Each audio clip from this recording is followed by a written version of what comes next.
Start. सभापति महोदय, माननीय मंत्री जी से मैं यह अनुरोध करना चाहूँगा कि देश के जो पिछड़े हुए इलाके हैं उनमें बहुत सी नई रेलवे लाइनें बनाने के बारे में आपने समुचित निर्णय किए हैं। मध्य प्रदेश की स्थिति के संबंध में अनेक बार जोर दिया गया है और कुछ महत्वपूर्ण प्रस्ताव विचाराधीन हैं। विकास की दृष्टि से वहाँ के लिए जो आवश्यक प्रस्ताव है उस पर भी विचार करके निर्णय लिया जाना चाहिए। अंत में एक बात इस संबंध में मैं और कहना चाहूँगा कि जहाँ तक वेतन और महंगाई का प्रश्न है, यह एक बड़ा राष्ट्रव्यापी प्रश्न है। इस पर कई दृष्टियों से विचार किया जा रहा है। वेतन का काम की मात्रा से संबंध अवश्य स्थापित किया जाना चाहिए। दुनिया के अन्य जो प्रगतिशील देश है उन्होंने भी इस नीति को अपनाया है।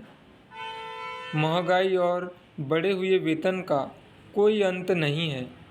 महंगाई बढ़ती जाती है तथा समस्याएं भी बढ़ती जाती है। इससे देश में हर प्रकार की परेशानी, हड़तालें और रुकावटें पैदा होती है। इसलिए इस प्रश्न पर इस दृष्टिकोण से अवश्य विचार करें कि जो जितना काम करे उसको उतना वेतन मिलना चाहिए। अगर इस पद्धति को अपनाया गया तभी हम इस समस्या का मुकाबला कर सकेंगे। मैं आपका अधिक समय नहीं लेना चाहता। मंत्री महोदय से मैं निवेदन करना चाहता हूँ कि आपको देश की, पूरे राष्ट्र की, जनता की परेशानी और सुरक्षा की ओर ध्यान देना चाहिए। हड़तालों के कारण सभी को कठिनाई का सामना करना पड़ता है। एक यात्री अपने घर से अपने मुकाम पर पहुंचने के लिए निकलता है। यदि रेलगाड़ी बीच में ही रद्द हो जाती है तो उसे परेशानी का सामना करना पड़ता है।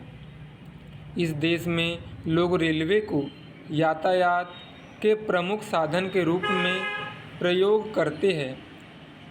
इस प्रकार की स्थिति से राष्ट्र की तरक्की और विकास के लिए खतरे की बात हो सकती है। इन समस्याओं पर प्रशासन को गंभीरता से विचार करना चाहिए तथा इसका हल निकालना चाहिए।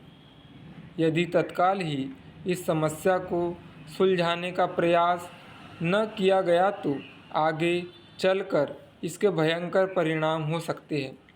एक अन्य बात की ओर मैं सदन का ध्यान आकर्षित करना चाहूँगा।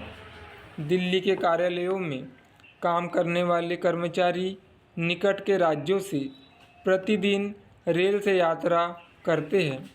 रेलों की कमी के कारण उन्हें कठिनाई का सामना करना पड़ता है। स्टॉप।